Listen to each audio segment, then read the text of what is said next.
Hello, everybody. It's me, Jenny. I just wanted to talk. I was thinking, as I contemplate my life, and I think about everything I've been through in this life. I've been through a lot. Believe me, you're not the only one. And I have really wonderful things going on. I have a beautiful daughter who's the love of my life, but she can't give me romantic love. She's my daughter, obviously. It's, this isn't West Virginia or the Appalachian Mountains where they, get married to their cousins and sisters, This is the real world. And I talk candidly here because I was watching a video yesterday and the video made me sick to my stomach because you ain't the only one that had life issues and problems. So, me, him, her, she, everybody, we all have problems. And believe me, mental health issues, you're right about that. Mental health issues is nothing to joke about. Nothing to joke about. But there's one thing I have to say. I've always been there for people that I care about. So when someone's in pain, I feel it for them. I want to help them. I've always been there for people. And, especially when someone's suffering with mental health issues like anxiety, melancholia, depression. I'm one of them. I'm one of those people that suffer from anxiety, depression, melancholia, if you will. I mean, not so like clinical depression, but it's getting there. I mean, it's getting to the point where sometimes I don't even want to go out, and we do push mental health issues under the rug. Nobody understands the other person's pain and suffering until they're having that pain and suffering that they have. You know what I mean? I know people that are going through terrible things. I won't mention it, but there are people that are just going through dreadful things. People who lost their children that are suffering with the pain of losing their children. I can't even imagine that. Or someone that has cancer right now that definitively knows they have cancer and is fighting for their life. I get it, I have a great life. And I thank my Creator for that. But my pain and suffering, his pain and suffering, her pain and suffering, their pain and suffering is all relative to their life, I'm going to be very transparent here. Almost 11 months ago, I was in a relationship, and I thought it was the final relationship I was going to be in my life. And I was told that I was too needy and clingy, and I loved too hard, and I was thrown away like I was garbage.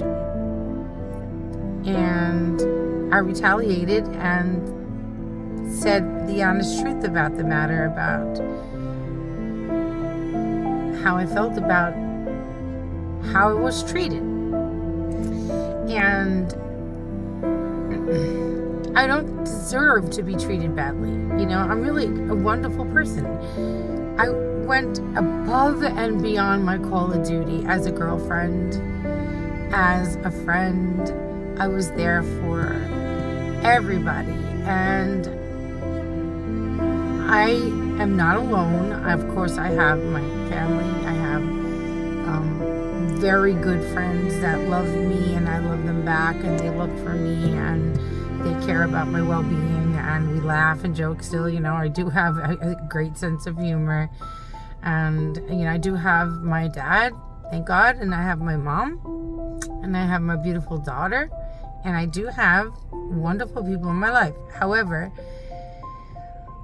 after being in a relationship and falling in love for the first time, like I really did fall in love for the first time, and then I got thrown away like I was shit, is extremely painful.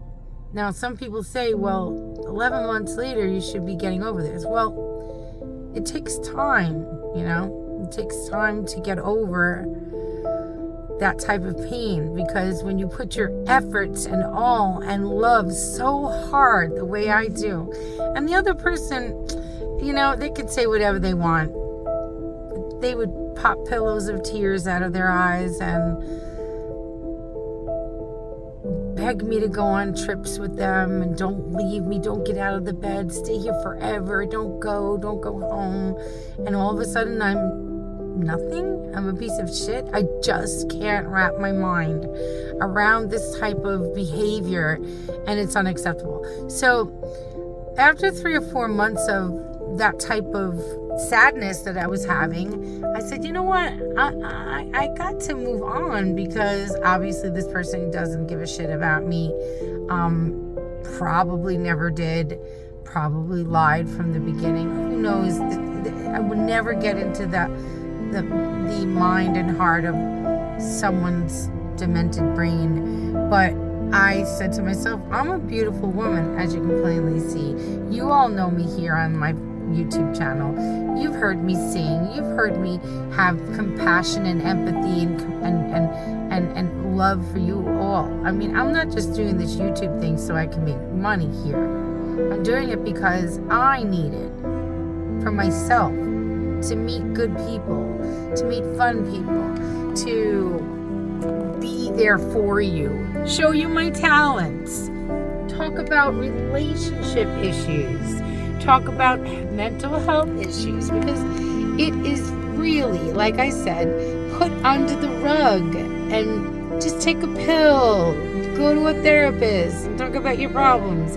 It doesn't work like that. I've had this type of anxiety forever, and I was told by someone that person said that I needed constant reassurance. Of course I did. I was ignored on the weekends. I had to go out of my way 14 times round trip to go see somebody, and they didn't go out of their way for me. I really was hurt in my life. I was molested as a child by my uncle. I was raped at 21 by my friend's cousin, a degenerate. So there's 2 degenerates there. My parents divorced when I was very young. That didn't really affect me too much, but it affected me enough. It does affect us. I didn't see my father for a long time. Not because he was a bad person. It just worked out like that. My mom worked 2 jobs. I was a latchkey kid. I had to fend for myself. I was a wild teenager, not mean or evil or bad, and I wasn't a drug addict or anything like that. But I really must say that I was hanging out in the street a lot. Thank God I have a daughter that did not do that. That doesn't do that, rather. And doesn't do what her mama did when she was 15, 16, 17, 18, and 19 years old. I was wild and crazy. And you know what I mean? The temper I have today is comparable to what I had then. Had a lot of rage, had a lot of anger, excuse me, and I still do. And lately my anger is much worse, because I knew this person for a long time, but I guess I didn't know them, and we fell out of contact. I'm being very transparent here. This is my fucking YouTube channel, so I can say what I want here. I'm not even saying anyone's name, so no one knows who I'm actually talking about, but I know who I'm talking about. And I have to say that I don't feel really bad for you, because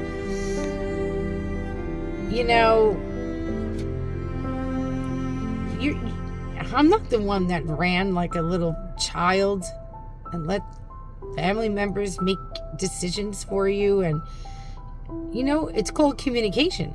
You could have told me how you felt. Instead, you blocked me on every platform like I was garbage. And I am not garbage. I'm a splendiferous person. I'm a wonderful woman. And I'm a great mom. I'm a great teacher. I'm a great singer. I'm a great friend. I'm a great daughter. I'm not a fucking perfect person at all. And I don't claim to be. But I was there when the chips were down. Remember that. I was there when you had no money, and I lent you a little bit of money, and you didn't pay me back. I was there when you cried, I need help. I was there to help you make meatballs and gave you recipes to cook for your family. I helped you when you had anxiety. I did not throw you away, and I loved you hard, and I loved you so much that I put all of your racist, homophobic, unacceptable behavior in a box, and I hid that shit away from my family and friends, because if they knew that I really was intertwined with someone that was so close-minded like that, they would have smacked me in my face and said, Jennifer, wake the fuck up. What are you doing? You deserve better than this. But because I fell in love, I was blinded. I was blinded by love and passion and fun. I mean, we had a lot of fun. We went out to dinner, many lunches. I was given flowers, gifts. We had a blast. We talked on the phone for hours, and it was a constant flow of energy going. You know what I mean? A very fun, constant flow of energy. Many times the conversations were negative because nobody's perfect and we suffer, He suffered, I suffered, we helped each other. I was always there. Remember that. Remember, I was always there for you when you needed me the most. And because I loved you too hard, you threw me away. And because I'm a little older, look at the fucking way I look, bro. I don't even have wrinkles on my face. Age means nothing when it comes to love. I'm not trying to sell myself to anybody. Your history. You don't deserve me. I deserve better. And that's when I'm going to segue. But I will say this. You're always, in my heart, I think about what could have been, it would have been nice.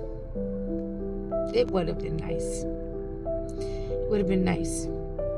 And those hugs were beautiful. You gave me good hugs. You gave me good hugs. Hugs that I won't forget. However, I know my self-worth. My eyes look sad. My friend Sean said, you look sad, Jennifer. I am. 11 months later almost, I'm sad. It's approaching Valentine's Day, and I don't have someone to give a Valentine's Day gift. And last year, I gave someone a big giant bag of beautiful gifts. And I got some beautiful gifts too. Gifts that I cherished at the time. But I had to release myself from all that because, like I said, I was thrown away like I was a piece of shit. And Jennifer is not a piece of shit. I have to say this today so I can have closure, so I can move on. Because now I'm segueing into this area. I want to meet someone. I'm ready. I'm ready to meet someone. And that person is going to know know what a beautiful woman who loves hard and deep, that will be there for them through thick and thin. They're going to know what a real beautiful woman is all about. A plus-sized, blonde-haired, blue-eyed singer from New Jersey who just wants to find her soulmate. Obviously, that last person was a soul tie. Now, a soul tie is someone you feel like magnetized towards.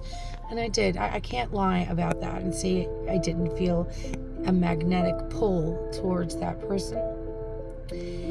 But, and I'll say it again and again, family members should never get involved in a love relationship between a man and a woman. They should mind their fucking business. So I'll say that, and I'll say it again, and I'll say it again, and I'll say it again. You did it the first time, and you did it the second time. You want him to be alone forever, and he's gonna be. Or you're gonna have to make like a little notation and interview his next relationship. Do what you wish. But Jennifer wants to find a life partner, and I'm going to find a life partner. I will not stop. I'm on a mission. And now I know the red flags. I don't want a homophobe. I don't want a person that hates transgendered people, because I have transgendered and homosexual friends. I believe in God, but I'm not a holy roller, and I don't want the Bible stuffed down my throat, because I just don't want that. I am very spiritual, but I'm free. I'm free to do what I feel. And I know that my God and my Creator loves me just the way I am. I don't want an angry person in my life that likes to spew anger in my direction and hurt my feelings and make me feel like insecure and not sure. That's why I acted like that, because excuse me, I felt unsure. Every time I called them, pretty much on the weekends, they would never pick up.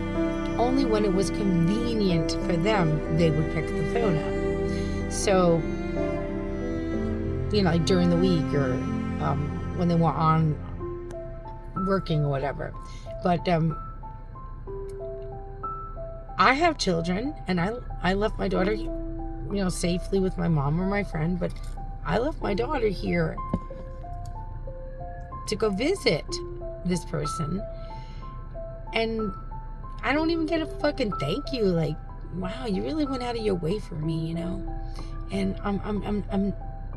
I'll always thank you for that, Jennifer. I'll thank you for the things you did for me. No, you just fucking threw me away.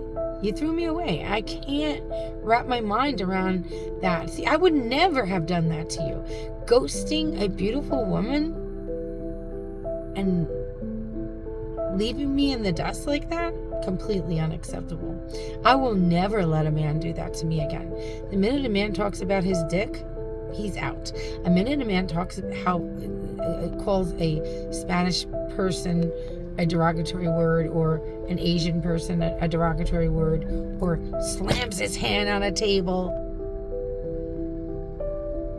and gets angry too fast, or completely talks about themselves and doesn't listen to my needs and wants, and is closed-minded to the world, I'm running. And when someone's mother does a background check on me, I'm out. Okay? These are red flags that I should have excuse me, I should have seen it coming and ran as fast as I could. But I reconnected with someone that that I had missed for a long, long time. And I was alone for 5 years after my divorce from a very violent person. Thank God I'm not with him either. And this person, I had missed him. Like, just the thought of wanting to talk to him made me so excited. Like, yes, give me my number, whatever. So I was very excited indeed. But it just didn't produce a positive relationship. And I believe wholeheartedly that it's by no fault of my own. I take no responsibility for the demise of this relationship. I know that I was an amazing person. And you look in my eyes and you can see that I feel no guilt. I'm not going to say sorry to anyone. I didn't do anything wrong.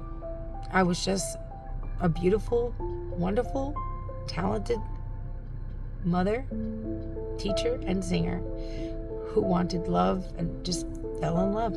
And either that person was the greatest sociopathic liar that's ever been on this planet, or they felt the same way and were influenced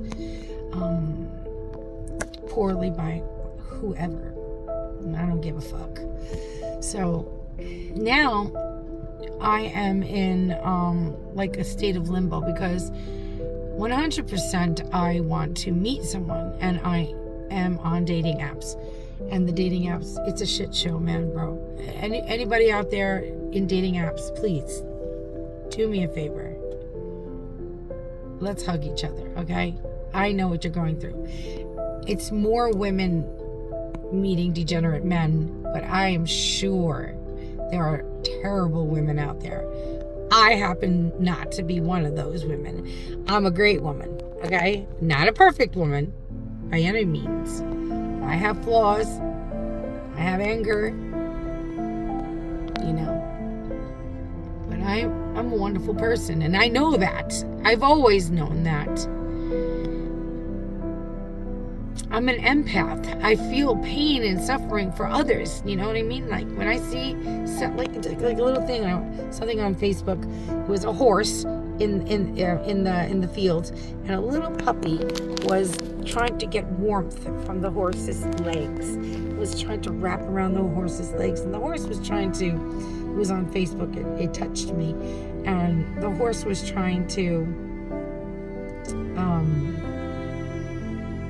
warm up the puppy. Now, someone obviously videotaped this and put the poor puppy there just for, video purposes. It was evil, but it bothered me, and it affected my heart and my soul. So that's how I think. Like, I'm very empathetic, very sympathetic. I love life, and I really do just want to be happy and have fun, and but I also care deeply. So calling me needy and me posting shit on Facebook about someone I loved is a crock of bullshit. You know why? Because I was told to add all their family and friends and put our love all over Facebook. Let everybody know that we're together. I did that because that's what you do. You're in a relationship that goes amazingly at first. You want the whole world to know. You want the whole world to know that you're happy and in love, and you fucking can't wait to drive down there and get that bear hug from that person and give it back. So, I feel no guilt in making this video. I have to make this video so I can have closure, so I can move on, so I can meet my real soulmate. And I won't stop until I do.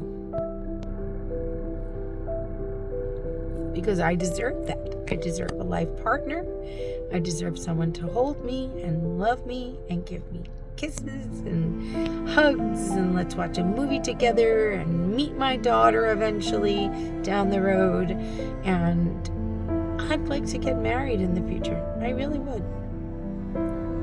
I'm manifesting this in the world. Currently, I'm on a few dating apps, and it's, like I said, it's a shit show. So I just weed through the garbage, and hopefully one or two guys will spark my interest, and I will go on a few dates and see what happens. I mean, nothing is produced yet. You get to a certain point, and then they say something weird, or where they say something sexual, or I'm completely celibate at this time. I will not have sex with anybody until I'm in love. And so that's where we're at. I made this video because I'm in a lot of pain. I'm in a lot of pain for many reasons, and I'm not going to let this person, or this experience, I should say, ruin my life. I'm going back to college in the fall. I'm trying to take care of my health. I am sitting in a car 14 times back and forth gave me bad veins. Now I have to get surgeries. But I did that. It was fun. I don't regret it. I don't regret going back and forth to visit someone that I loved. I don't regret it at all. Because with all the negative shit that I'm saying, there were some fun times. Times that I will remember very fondly. But I won't take any shit from another man on this fucking planet again. I hope you guys understand that. Whoever's watching this from start to finish. Yeah. So, on that note, I'm going to go upstairs. I went to the store and I got some stuff from the store, and I wanted to get eggplant because that's my favorite food. Then I wound up spending like $140 on food, which is ridiculous. But it's okay. I got some things that I needed, and now it's time to go home and put my stuff away and chill for a little while. I have to edit. That's another thing. I'm working on my album. My second full-length album. It's called True Lala Extraordinary. I cannot wait for you guys to hear it. I have 15, 20 songs already done, but my musical mentor and close guy friend said, you gotta make 10 songs because you've been through a lot this year, and you should make songs about your pain and suffering so you can get better and heal and move on. He's right. I made one already, and I'm working on 2 more. But I don't want the whole album to be like a fucking sad, depressing, bullshit. So my plan is I'm gonna put this song called My First Date. I already have another rap artist that's going to be on it. Totally taking someone off of it. That's my song. So I'm putting that, and then I'm gonna make a couple of. So that's how I'm starting my album, with the song called Our First Date. But it's not like our first date, like with me and someone particular. It's gonna be like my idea about what a real great first date is supposed to be, and the other person that's collaborating with me is going to convey what their first date is all about. All right, so we're gonna do that, and then I have a couple of angry songs, sad songs. No, first there's gonna be a couple of sad songs, and then a couple of angry songs, and then a couple of healing songs, a song about women empowerment. Because I'm a BBW, so I might sing about that, or women empowerment. I'm not sure yet. And then I'm going to sing a song about music, about my love of music. Well, music is my life. Got some collaborators on that. Working on that. I have 2 or 3 collaborators already that I'm working on getting them to do it. A female rapper that is super talented, a male rapper that's super talented, and someone else. So we'll see what goes on there. And then the last song on my album is called It's a Beautiful Day. And that song is me and Violet Rose when she was 8. I'm keeping her vocals in when she was 8. And then I asked her to sing her parts all over again at 16. And I'm keeping both vocals in. It's so amazing. And I'm going to ask my friend Isabella, who also sings, if she would like to be on it.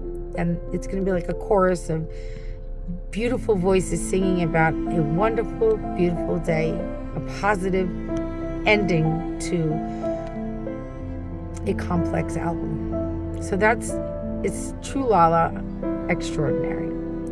It was going to be called Urban Princess because I come from New York, but it doesn't work for me anymore. I've changed physically. I've lost weight.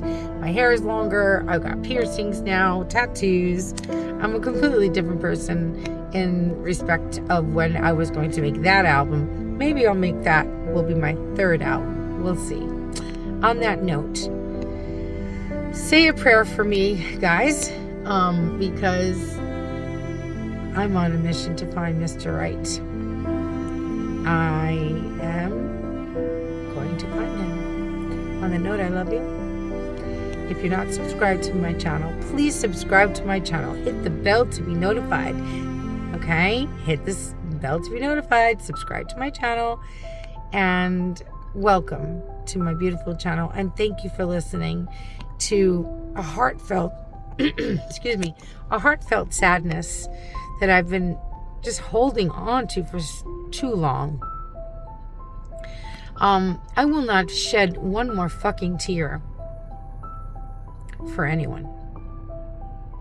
My heart will always be pure and good and nice, but I'm gonna get hardened, and I'm gonna be stronger. Unfortunately, I will always love hard, but I will love hard for the right person. On that note, I love you, and I will see you on the next ride. Peace and love.